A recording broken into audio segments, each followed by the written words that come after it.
ಇವತ್ತಿನ ದಿನ ನಮ್ಮ ವಿಡಿಯೋದಲ್ಲಿ ಮನುಷ್ಯನ ದೇಹದಲ್ಲಿರುವ 7 ಚಕ್ರಗಳ ಬಗ್ಗೆ ಸಿಂಪಲ್ ಆಗಿ ತಿಳಿದುಕೊಳ್ಳೋಣ.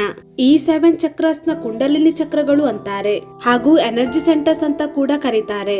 ಮನುಷ್ಯನ ದೇಹದಲ್ಲಿರುವ 6 ಚಕ್ರಗಳು ಹಾಗೂ ಸಹಸ್ರಾರ ಅಂದ್ರೆ ಕುಂಡಲಿನಿ ಜೊತೆ ಸೇರಿ ಒಟ್ಟು 7 ಚಕ್ರಗಳು ಅಂತ ಹೇಳ್ತಾರೆ. ಹಾಗಿದ್ರೆ ಈ ಚಕ್ರಗಳು ಒಂದಾದ ಮೇಲೆ ಒಂದು ಆಧಾರವಾಗಿ ಮೇಲ್ಮುಖವಾಗಿ ಚಲಿಸುತ್ತಾ ಇರ್ತವೆ.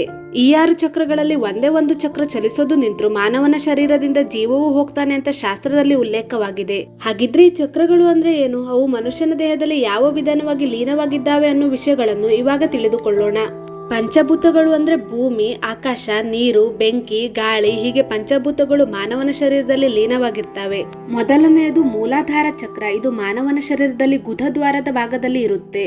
ಇದು ಪೃಥ್ವಿಯ ಭೂತ ಸ್ಥಾನ ಅಂದ್ರೆ ಭೂಮಿ ಅಂತ ಅರ್ಥ. ಎರಡನೆಯದು ಸ್ವಾಧಿಷ್ಠಾನ ಚಕ್ರ. ಇದು ಮೂಲಾಧಾರದಿಂದ ಸ್ವಲ್ಪ ಮೇಲೆ, ಹೊಕ್ಕಳಿಗಿಂತ ಸ್ವಲ್ಪ ಕೆಳಗಿನ ಭಾಗದಲ್ಲಿ ಇರುತ್ತೆ. ಇದು ಜಲಭೂತ ಸ್ಥಾನ. ಇನ್ನು ಮೂರನೆಯದು ಮಣಿಪುರ ಚಕ್ರ. ಇದು ಮಾನವನ ಶರೀರದಲ್ಲಿ ಹೊಕ್ಕಳಿನ ಸಮೀಪ ಮೇಲ್ಭಾಗದಲ್ಲಿ ಇರುತ್ತೆ. ಇದು ಅಗ್ನಿಭೂತ ಸ್ಥಾನ. ಇನ್ನು ನಾಲ್ಕನೆಯದು ಅನಾಹತ ಚಕ್ರ. ಇದು ಮಾನವನ ಶರೀರದಲ್ಲಿ ಹೃದಯ ಸ್ಥಾನದಲ್ಲಿ ಇರುತ್ತೆ. ಇದು ವಾಯುಭೂತ ಸ್ಥಾನ. ಇನ್ನು ಐದನೆಯದು ವಿಶುದ್ಧ ಚಕ್ರ. ಇದು ಮಾನವನ ಶರೀರದಲ್ಲಿ ಗಂಟಲಿನ ಭಾಗದಲ್ಲಿ ಇರುತ್ತೆ. ಇದು ಆಕಾಶಭೂತ ಸ್ಥಾನ. ಇನ್ನು ಆರನೆಯದು ಆಜ್ಞಾ ಚಕ್ರ. ಇದು ಮಾನವನ ಶರೀರದಲ್ಲಿ ಮುಖದ 2 ಹುಬ್ಬುಗಳ ಮಧ್ಯದ ಸ್ಥಾನದಲ್ಲಿ ಇರುತ್ತೆ. ಇದು ಜೀವಾತ್ಮ ಸ್ಥಾನ. ಇನ್ನು ಏಳನೆಯದು ಸಹಸ್ರಾರ. ಇದು ತಲೆಯ ಮೇಲ್ಗಡೆ ಭಾಗದಲ್ಲಿ ಇರುತ್ತೆ.